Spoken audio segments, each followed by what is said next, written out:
Namo Vishnu Padaya Krishna Prasthaya Bhutale Srimati Bhaktivedanta Swami Niti Namane Namaste Saraswati Devi Gauravani Pracharine Nirvishesha Srinvadi Paschatya Destane Shri Krishna Chaitanya Prabhu Nityananda Shri Advaita Gadadhar Shri Asadi Gaura Bhakti Vrinda Hare Krishna Krishna Krishna Hare Hare Hare Rama Rama Rama Hare Hare. Could I just ask the gentleman to move a little this way? You've got lots of room. You're sort of not so tightly packed, and just that it gives a little more space for others who want to come in. And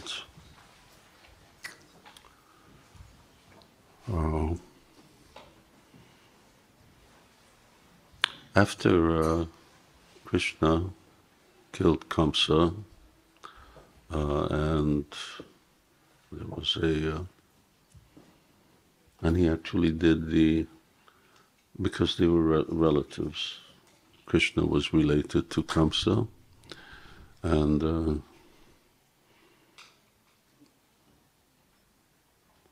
Kamsa was a sister, not a brother, excuse me, of Devaki, and so of course he was an uncle. Not necessarily by the same mother. I can't remember the genealogy. But in any case, Krishna then, after he killed Kamsa, in fact, in Mathura, there is a sort of a track or a canal, depression, where Krishna actually dragged Kamsa's body. And Kamsa's wives were all upset. And of course, there were also Kamsa's sons. Krishna also killed them. But then he performed the funeral rites for his uncle. He was the only male next of kin left alive. So, and it was the right thing to do, which is quite instructive. That even though Kamsa had spent 15 years trying to kill Krishna, with sending so many demons to Vrindavan, and of course that was all unsuccessful. But still, Krishna didn't really hold it against him. When people pass away, then you just forget all of their misdeeds. You see that a lot. Even in our Krishna consciousness movement, there may have been devotees who during their life we used to scold them or criticize them for different things, and then when they pass away, everyone's a saint. And of course with Vaishnavas it should be like that. But even here, because Krishna says, Samaham Sarva Bhuteshu, so I'm really equally disposed to everybody. Krishna doesn't, Krishna just reciprocates with the mood that other has towards him. Someone wants to fight with him, then Krishna will fight if someone's silly enough. And Kamsa must have, despite the fact how powerful he was, he must have been really short on intelligence, because he didn't really quite get the message that he wasn't going to be able to kill Krishna. But he kept trying and trying and trying. Nunam pramata kurute vikarma pritaya indriya aprinoti. So this is and then punah punascharvita charvananam. You keep doing the same thing over and over and over. Just like this material world has been here for such a long time. We've been in the material world for such a long time, and we keep doing the same thing over and over again. Ahara, nidra, bhaya, maitunischa. So eating, sleeping, mating, defending, it's all the same. Either maybe the circumstances change, maybe there's some advantageous position or situation, but the bottom line is that it's puna punascharvita charvananam, chewing the chewed. Prabhupada gives the example that in Vedic culture, what's being chewed is the sugar cane. I don't know about you, but in my culture, it was the chewing gum. You know, yeah. You stick it under your desk in school. The next morning you come back and it's there, and it's chewing the chewed.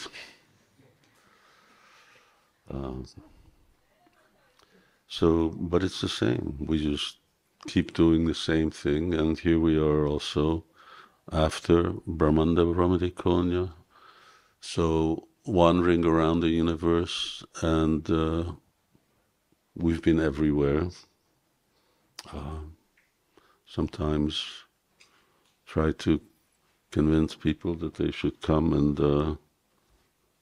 join Bhaktivedanta Manor, Soho Street, and learn to do full-time service. Says, no, I want to travel a little. I want to see the world. To see the world? Lord Chaitanya said, you've already seen the universe. What's it gotten you? You're still here. So what are you going to see? That's the sort of lure of tourism. As people go, of course now they're becoming unwanted. Usually in the past they were wanted for all the money they brought. Now, due to the litter and the resources, they're leaving, resources they're consuming, people don't want them anymore. We're doing well without them. But Kamsa just didn't get the message that, why not? I mean, 15 years, that's a long time, from the time that he was 3 months old, where Putana tried to kill him, all the way until Aristasura came. And he just said, all right, now I've got a good plan, and then he sends Akrura. So quite silly, but that's the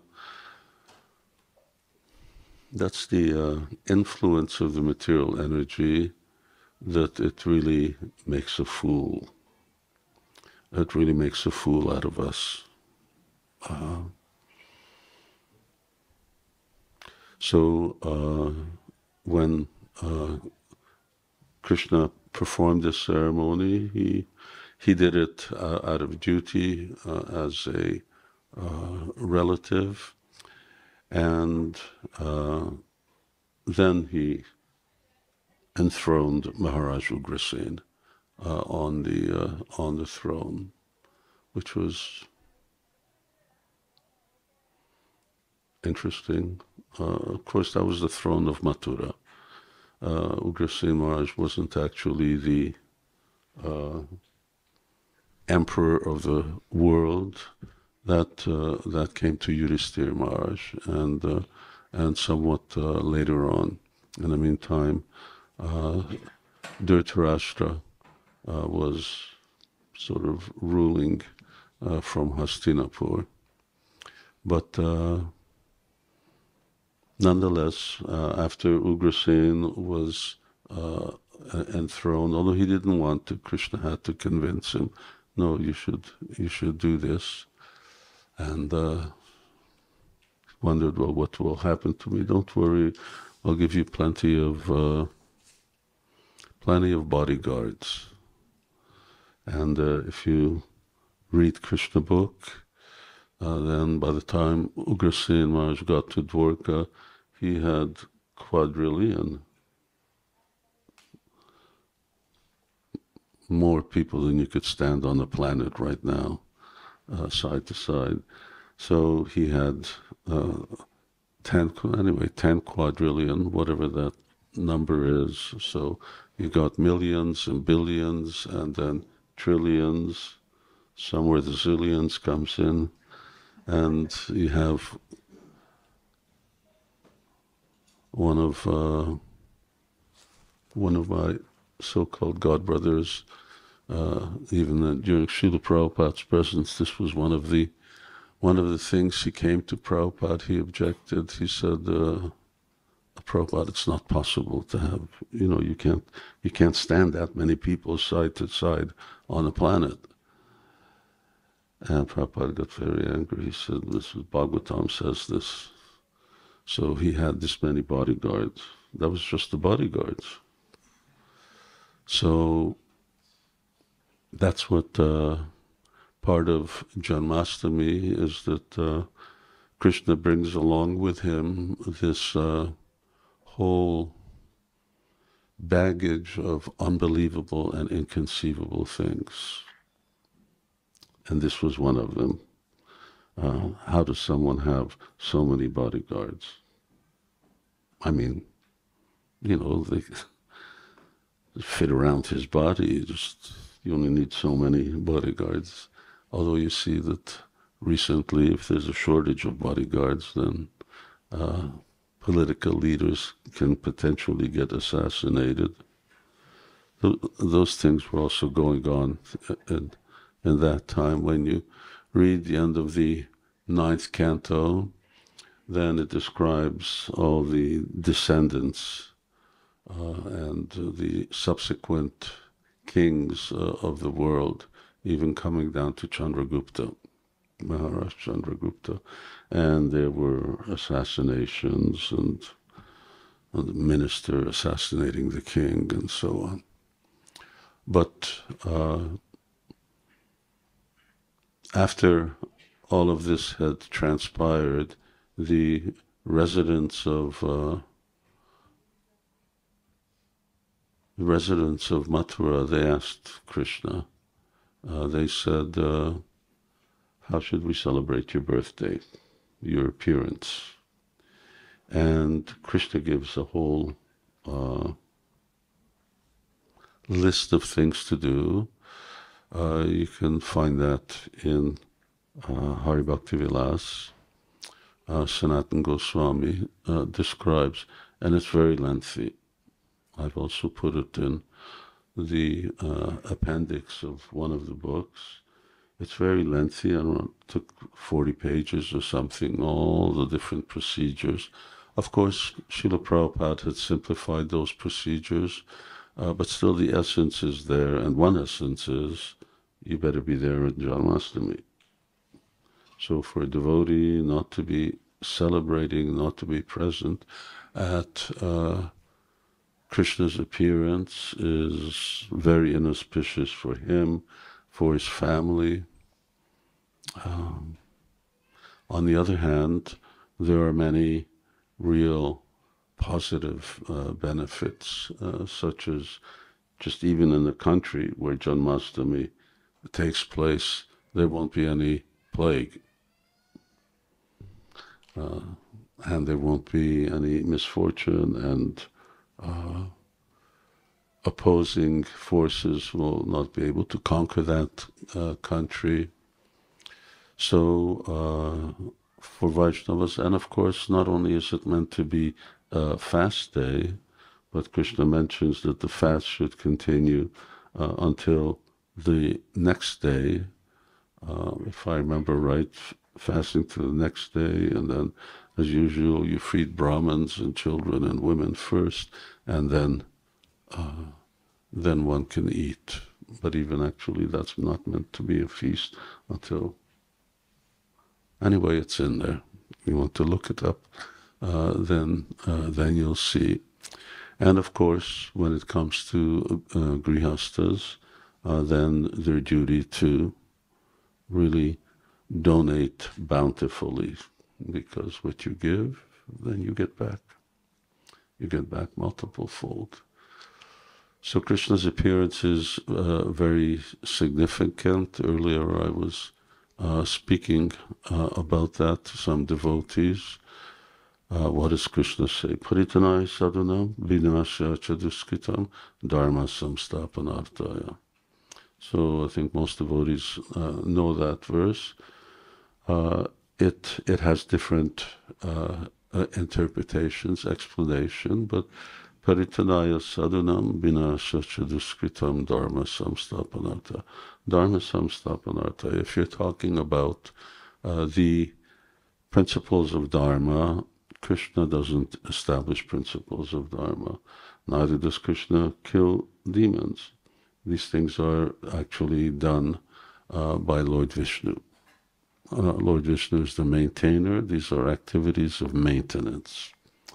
Very important section of Srila Prabhupada's books about Krishna's appearance you find in Chaitanya Charitamrita, Adi Leela Volume 4. And Adi Leela Volume 4 gives a little more than what's in Srimad Bhagavatam, because it gives Krishna's motivation, thought process, and so on for coming into the material world. Why is he coming? Krishnastu Bhagavan Swayam. Krishna as the Supreme Personality of Godhead.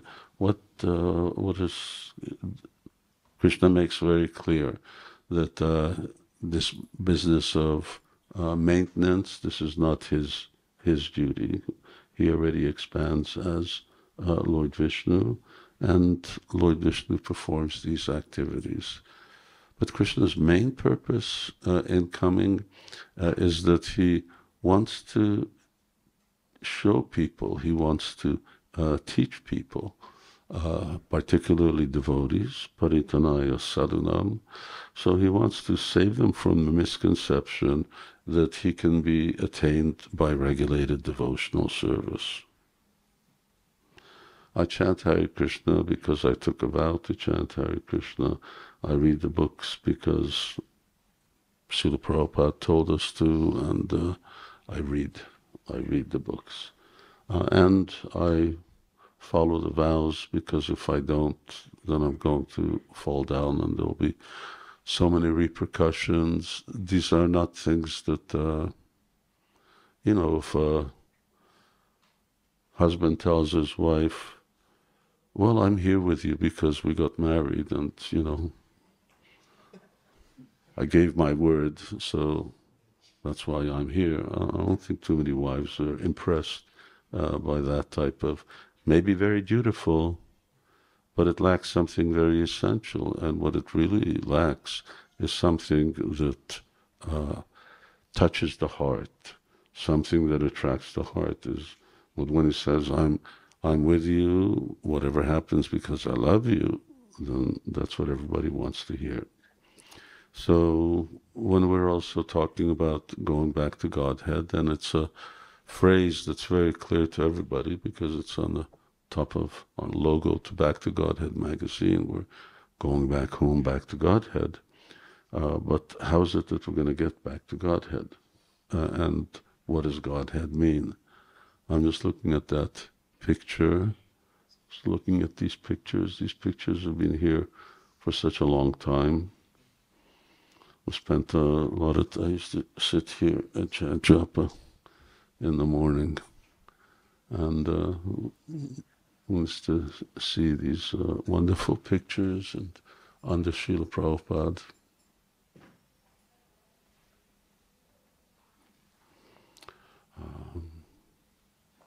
So that picture there shows you what Back to Godhead is. There's a lot of Back to Godheads there. I mean, we're in a material world, but all of the other Vaikuntha planets, the little golden spheres with Krishna is there in the form of Lord Narayan, and then there's other places that still don't show up over there. Dwarka, Ayodhya, these things are also part of going back to Godhead. So where are we going? Nowadays, everybody travels. Before, travel used to be a real niche right. When we used to sell books at the airports, there was no such thing as people don't have money. If you're flying, you've got money, because it wasn't cheap. There's no such thing as budget airlines. So didn't exist. Nowadays, when at least they advertise, you can get some flights for £1, then that was never there. So I forgot my train of thought. Why did I mention that? Maybe back to Godhead. Traveling. Huh? Book distribution. Okay, let me just put it all together and try and figure out what I was thinking. Huh? Oh yes, where are you going? That's it, thank you. Where are we going? So, yeah, you travel. So you buy a ticket according to a destination. You don't buy a ticket, I don't know, for Hong Kong and expect to end up in New York. So you buy a ticket according to your destination. So there's a lot of back to Godheads over there. So what is the ticket for getting to that back to Godhead? There's a ticket for Dwarka, there's a ticket for Ayodhya, there's a ticket for so many of those places. So when Krishna comes, Paritanaya Sadhunam, he's coming here to show what's the ticket for actually going back to Godhead. Well, going back to the place where he came from. And he brings his associates to actually show what is the type of loving interaction that takes place, not obligation, not just duty, but motivation, being just pure love. Even when he steals, even if he lies, even if he,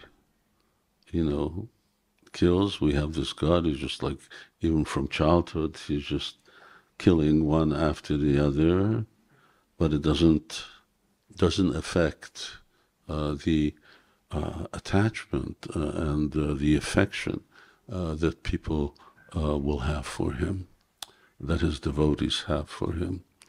And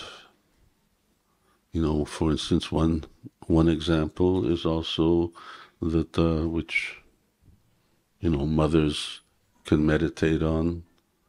That's sort of one of the questions I ask ladies sometimes. Who do you love more, your child or Krishna? I've never gotten the answer Krishna. But you had Devaki, one after the other, after the other, after the other. All of her sons are killed, and she never complains. It doesn't decrease her love. You had, of course, Draupadi also, and her sons all killed. Now the war was even over, and her sons were killed. And here's Krishna. I mean, it doesn't have to happen. If Krishna didn't want it, it didn't have to happen. She never complained. So everything has a beginning, and the beginning of everything is the same. It's faith. Ado Shraddha. So this type of faith, that even if Krishna takes away my children, even if he takes away my wealth, even if he takes away my family, it doesn't affect me. Not only it doesn't affect my attachment, but I don't even question it. Devaki didn't question it. Draupadi didn't question.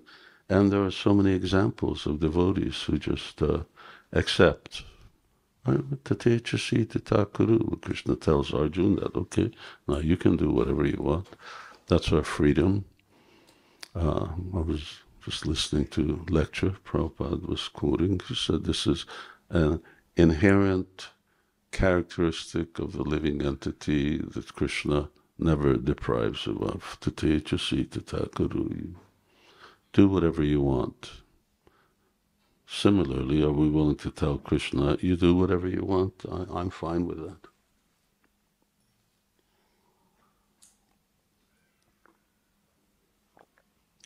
So faith is easy when everything's going good. That's not real faith. The real test of faith is when everything's going bad. So you have the Pandavas' lives as an example of that those who never question Krishna's right. So that it requires that type of faith in order to develop this type of attachment to Krishna. And where does faith come from? In the Bible it says, faith cometh by hearing. So faith comes by hearing from the faithful, from those who have that type of faith. So when we're speaking and celebrating Janmāṣṭamī, then part of that celebration is, all right, one thing is that we're hosting 50,000 guests. They get darshan, they get prasadam, they get pizza, they have it good on Janmāṣṭamī, guests. We have to fast and the guest gets pizza. They still do pizza?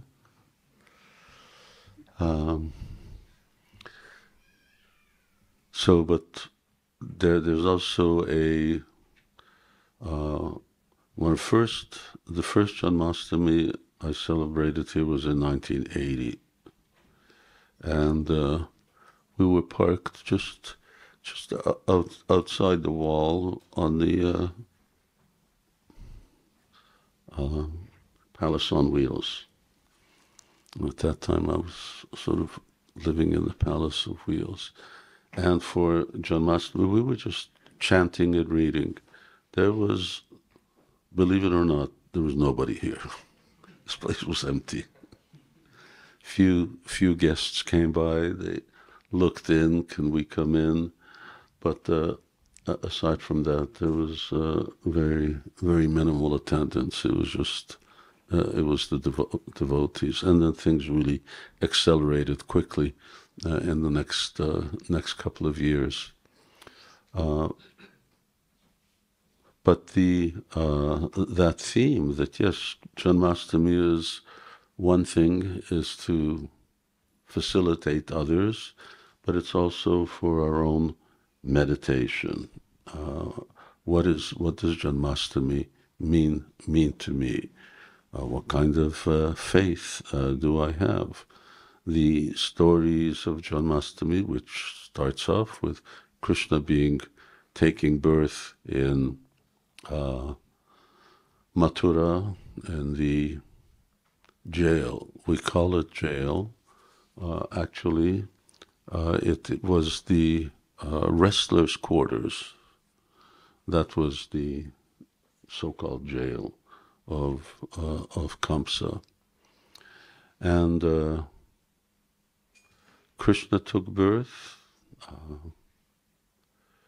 If you read 10th canto, Srila Prabhupada will quote Vishwanath Chakravarti Thakur, one of our acharyas, who explains that Krishna doesn't take birth in Mathura because Krishna never leaves Vrindavan. So Krishna actually took birth from Mother Jashoda. She thought she was giving birth to a girl, but actually she gave birth to twins. The boys were exchanged. The girl was brought back. The boys exchanged. The four-armed form of Krishna, who appeared in Mathura, he entered into the form of little Shyamasundar, and in the meantime, then Yogamaya was taken back to Mathura, and then she told Kamsa that you're not going to be able to get rid of that person who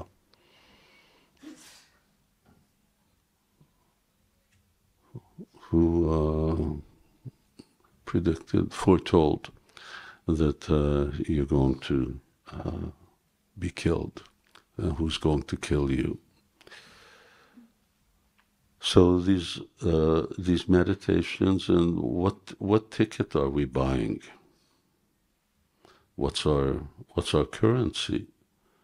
So our ticket, our sadhya, or our destination is based upon the type of sadhana that we perform, and that sadhana to attain going back to Godhead. We're going back where? Goloka Vrindavan. So amongst all the planets, that's the planet that we choose to go, and that Goloka Vrindavan planet is bigger than all the others put together.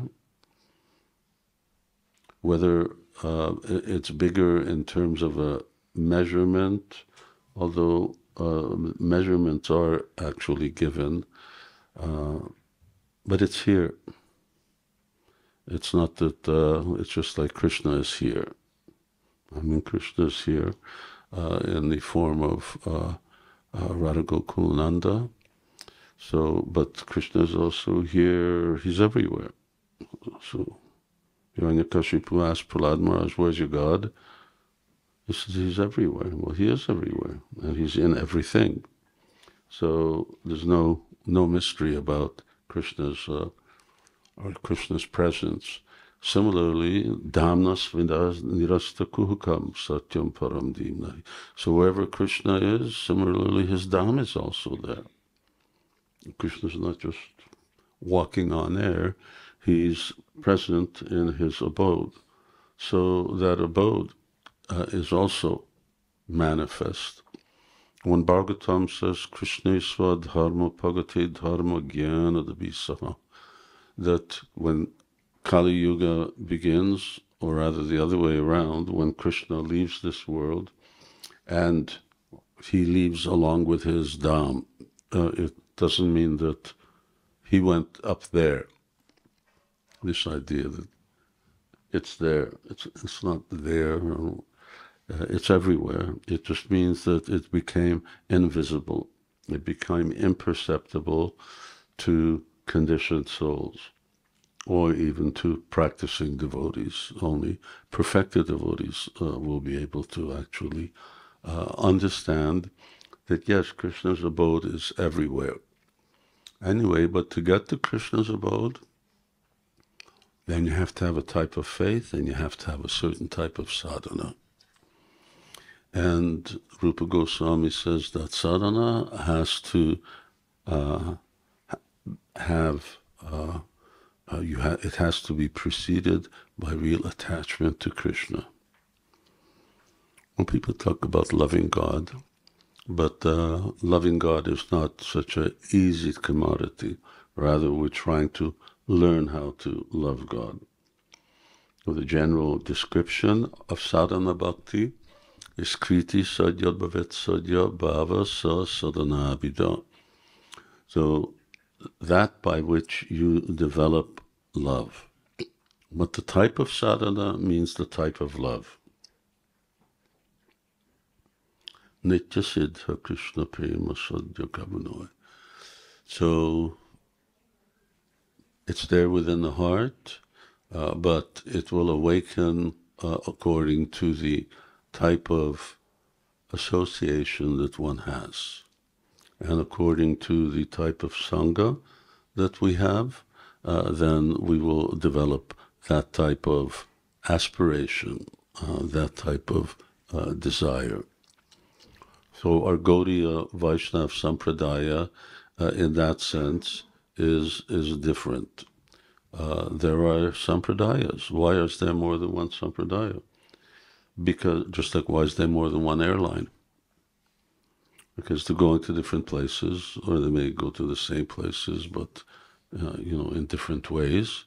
So there's many Sampradayas because they offer each authentic sampradaya offers a different destination and a different sadhana to get there. It's not all one. That's not the Vedic system is not that everything is all one and they're all equal. Everything is very systematically designed for different types of individuals. So if we want to attain real Krishna consciousness, then on Janmāṣṭamī, yes, we need to observe it. And the observance, of course, the major part of the observance is to chant Hare Krishna. And to chant Hare Krishna in a certain way. There are many ways to chant Hare Krishna. There are many moods in which one chants Hare Krishna. But we want to awaken a unconditional, ahoitaki apratihita, a unconditional affection for Krishna. He can do whatever he likes, but I'm his servant eternally. So that's the 8th verse of Shikshashtakam. Who knows Shikshashtakam? Off my heart. Look, we have a good number of gentlemen, very few ladies. This is the only thing that Lord Chaitanya wrote. One would think that the followers of Lord Chaitanya would learn those. And it's the summary of everything that Chaitanya Mahaprabhu taught. So there, and the end of Chaitanya Charitamrita explains in very brief words. It explains Shikshashtakam and the 8th verse, that this is Srimati Radharani who's personally speaking. And it doesn't matter. You can embrace me, you can trample me under your feet, but still I'm your servant eternally.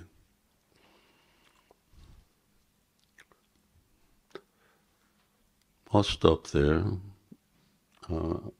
Someone have any questions? And I saw that this was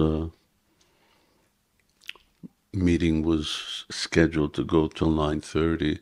It may, but I'll leave at 9 the latest. Does anyone have anything, gentlemen or ladies? Tarun?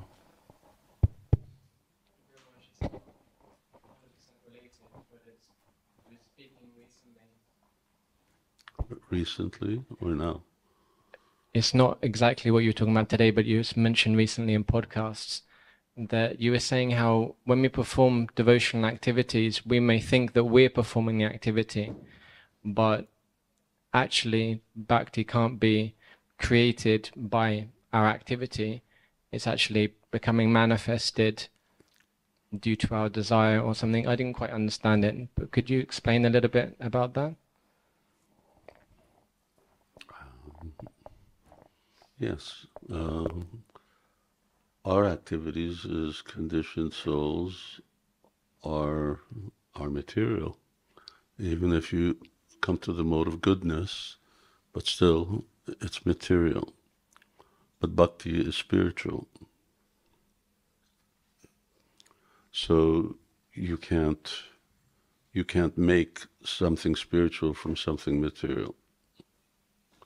That's why even in the ultimate sense, that when we're to attain perfection, one has to have intercession from the spiritual platform. You just can't lift yourself up by your bootstraps, no matter how hard you try.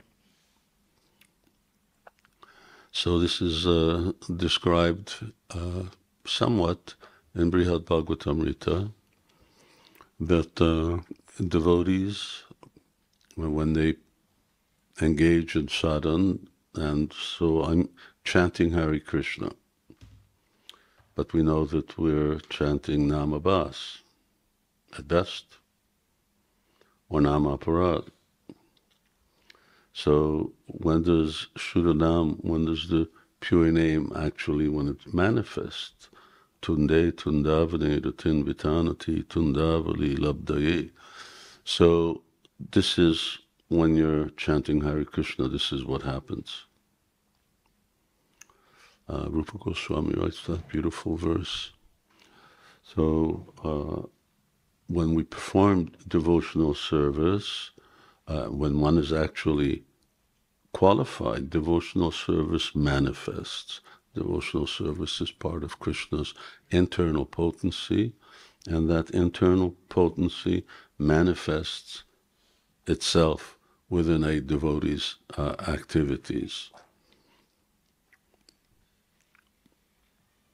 But in the meantime, a devotee may think like that, which is fine. In fact, it's wanted because it creates faith. I'm chanting Hare Krishna. Okay, let's chant Hare Krishna. Let's do kirtan. But if I'm chanting Namabhas, that means that I'm simply chanting, this is just a shadow of the holy name.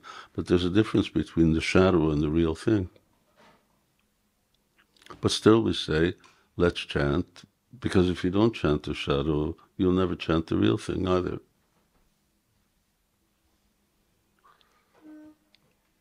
Is that understandable? Yeah, but if we're chanting, say, Namabhas now, and it's a shadow of the holy name, that's also beyond our ability to manifest that, right? Is that also a manifestation of Krishna's? Everything. Everything is Krishna's, everything that we're getting to one degree or another is Krishna's mercy. We're eating prasadam. How conscious we are that we're eating prasadam is another thing, but still we're getting the prasadam. So the fact, Guru Krishna prasade pai bhakti lata bij. So the mere fact that we're able to hear, well, let's go to Bhagavatam class. Okay, well, this is where your bhakti lata bij is beginning to grow. You may not be so much aware of it, and you just think, okay, I have to go to class because everyone's got to go to class.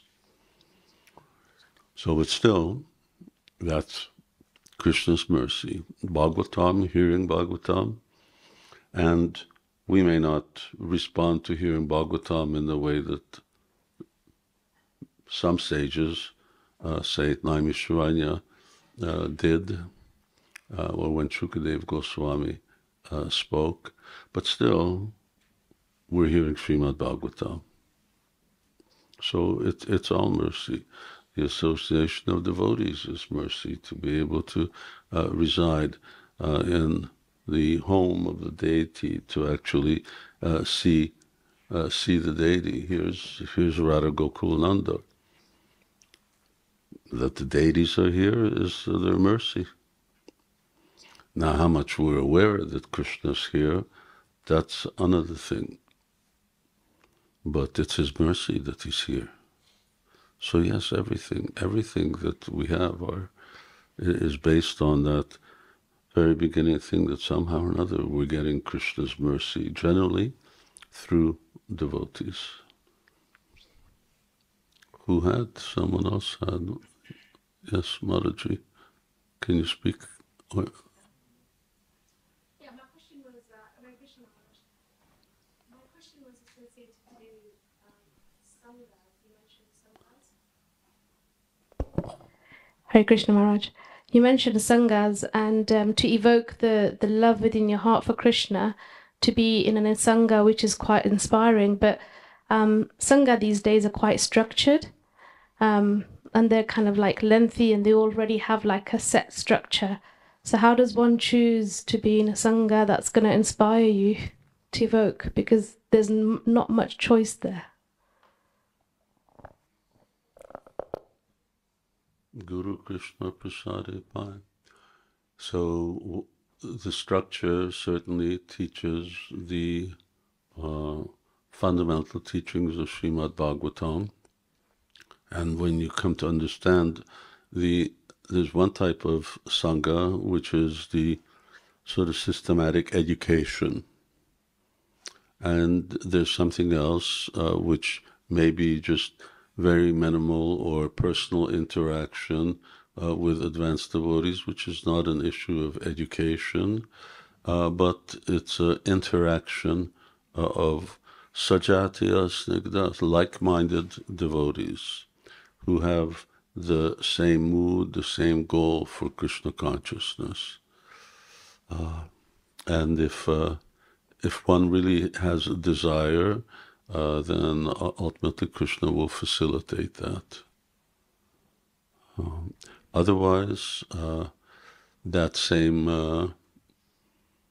sangha can be, in the absence of that, it can be attained by a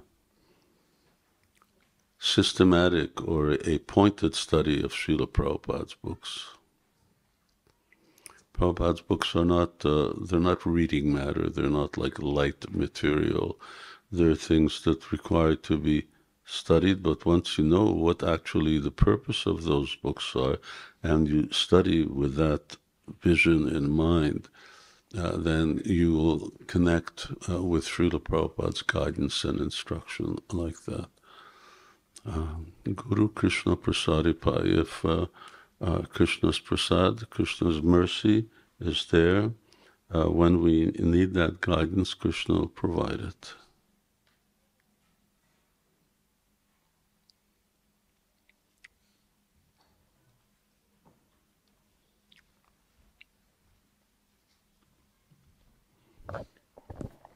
Thank you, Maharaj, for the class. I was thinking about a couple of things you said. One was about when someone passes away and we forget their misdeeds.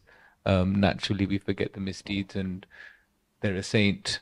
And also you were talking about the ticket and where we want to go and going back to Godhead. So I was just trying to reconcile how important it is to forget the misdeeds of others if we want to get that ticket back to Godhead.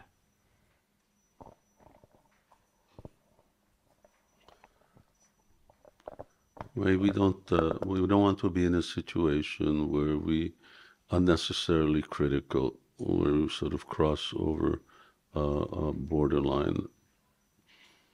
Whatever anyone's done, it's ultimately when they're left this world, it's in Krishna's hands. What benefit someone should get or anything else for their activities. But so Chaitanya Mahaprabhu, when he's talking to Rupa Goswami, then Yadi Vaishnava Parade Utihati Mata. So he gives in great detail the importance of avoiding offense to Vaishnavas. So that's just a general thing, that because when we perform, Vaishnava Parad can be very, very, it is very dangerous, and even very advanced devotees can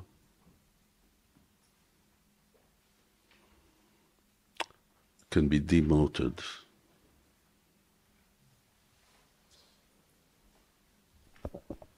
And if we're hurt by a Vaishnava's hurt us, how to then let that go so that we can focus to go back to Godhead and see that higher goal?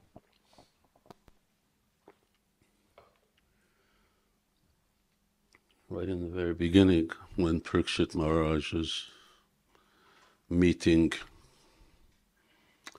Kali face to face, and he asks Dharma, he says, "Who's done this to you?" He doesn't say it's him.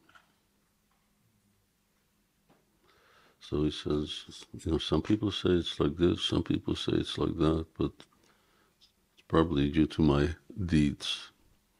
So, unless you let go in this material world, we're in the wrong place for being nicely treated. So better not expect good treatment here. This is like the pits. This is like the bottom of the jail, the worst place possible in Kali Yuga, material world. So, Dukkalaya Mashashvatam. Krishna said, this is what you should expect. And if something goes right, just be surprised. It won't last for long. Guaranteed. Dukkhalayam Shashvatam. Okay, where's the Great British Empire? Yeah, and the Indian people should get back that diamonds in the crown and everything. You're just laying down and not doing. So many different countries are getting back all of their artifacts and priceless treasures that different sort of conquerors stole from them. What about the crowns in the diamonds in the crown, which all belong to India? Just where it says thief.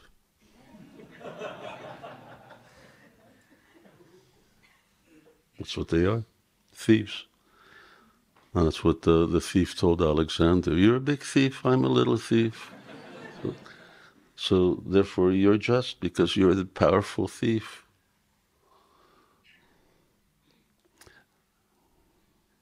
Somebody else? Hare Krishna. On the Janmāṣṭamī day, should we do more of service or more of reading and chanting?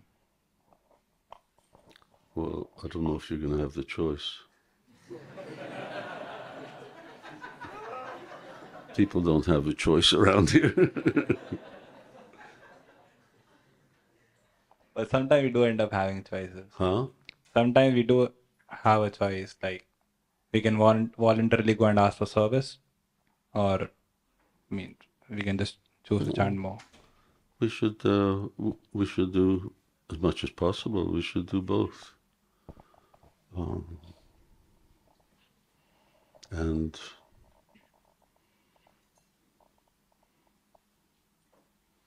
you can always celebrate and meditate. Janmāṣṭamī is taking place every day. So, we celebrated this day, but somewhere in the material world it's happening tomorrow as well, and the day after, and the day after. So there's nothing to stop us. If my day is, service from Mangalartik to Mangalartik, which generally it is, then I should do that. But that doesn't stop me from taking another day off and just reflecting deeply on the spiritual subject matter that's relevant to me.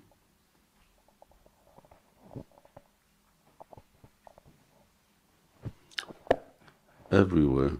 It's inconceivable now. Krishna's taking birth here, and once that's taking birth, he's taking birth there.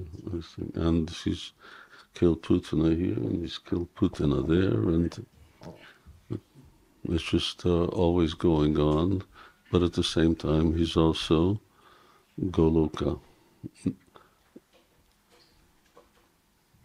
He's over there as well. Anybody else? Sir? From Reading, yes. Hare Krishna Maharaj. Thank you for all your... the way in the back of the street. There's a statement. You being in a wheelchair? Sorry? Is this new that you've just been in a wheelchair? About the past year.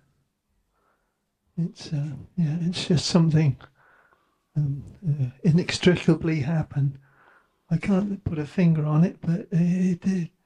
And but one thing that occurred to me, somebody made a very simple statement to me about chanting. And when you don't want to chant, that's the time to chant. Is that a statement or a question? Statement. No, it is. I'd like your comments, please, on the. When you don't want to chant, that's the time to chant. Krishna says, Satatam Kirtayanto. We should always chant. Prabhupada would say, we should always chant.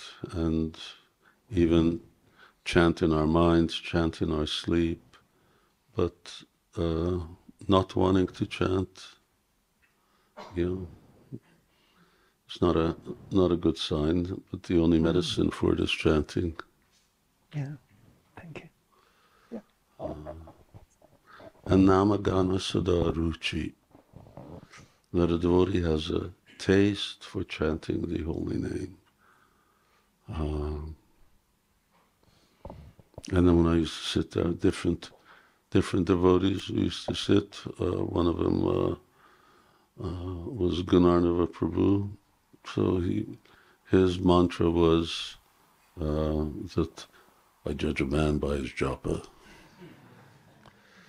So really, when residents of Kulinagram asked Chaitanya Mahaprabhu, what's a Vaishnav? Then Lord Chaitanya gives different definitions, but they're always in relationship to how that person chants Hare Krishna and the effect of his chanting has on others. So really, Vaishnavas, because we're in the Sankirtan movement, this is the Yagya Sankirtana prayer. So the measure of a Vaishnava is dependent on his attachment to holy names, or his how much he has actually perfected the chanting. Mantra siddhi. How much have we actually perfected our chanting of Krishna's holy names?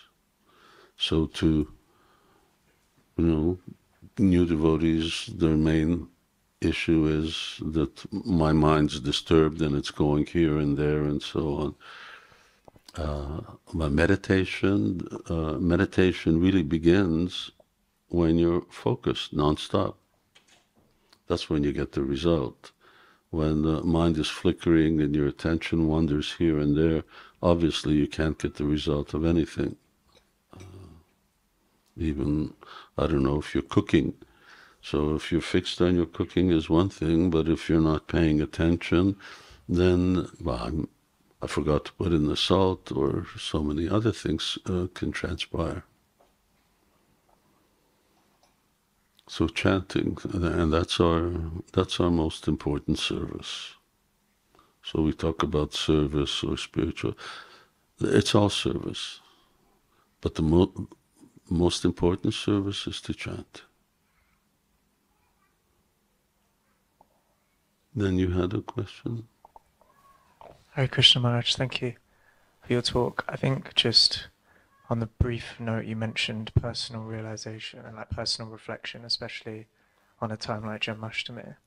How does one properly walk the line between not going into the realm of speculation, but having their own kind of personal realizations with Shastra, and how to properly share with people? You have to explain that a little more. So the line between having your own interpretation and realization versus having being more speculative about things.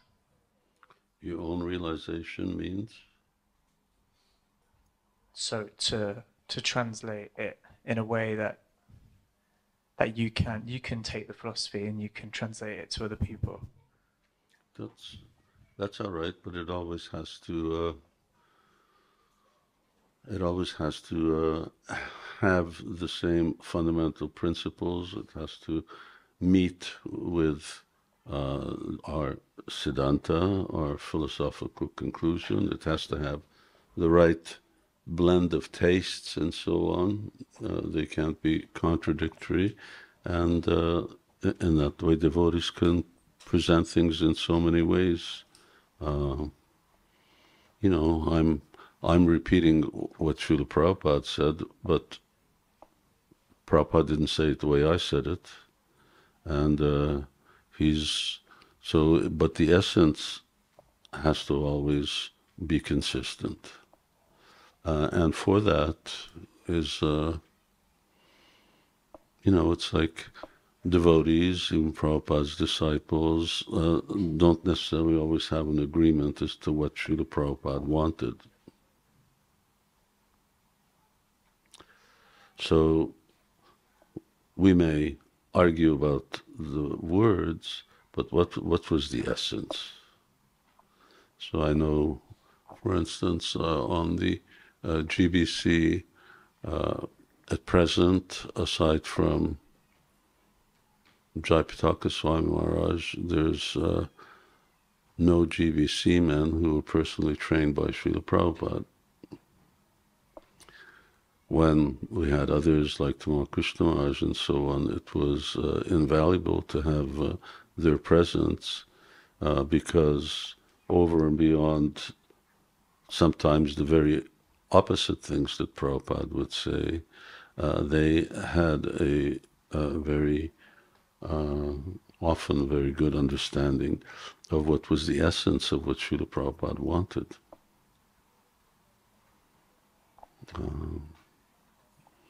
We have Yadubar Prabhu here, but he didn't so much get it in the administrative role, but by an association. What was Prabhupada's ultimate desires?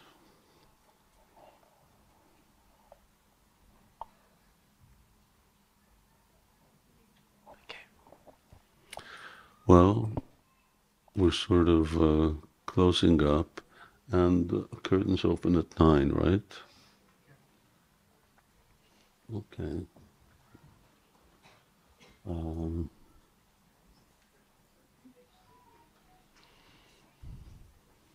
Anyway, let's chant Hare Krishna for a couple of minutes to greet Radha Gokul Nanda, and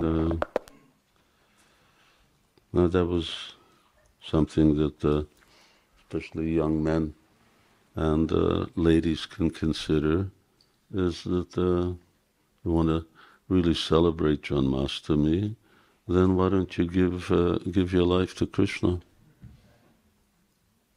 I don't mean to your place of employment, I mean to, Mother Vishaka and or Temple President in Soho Street. If you may have noticed that Krishna moved in a long time ago, and he's not going anywhere. He doesn't believe. He's here. He's here to stay. So that's also a essential way to actually appreciate Krishna's appearance. Hare Krishna. Jai Shri Shri Radha Gokul Nanda ki jai. Srila Prabhupada ki jai. Jai Nitai Gaur Premanandi. Hare Hare Gaur.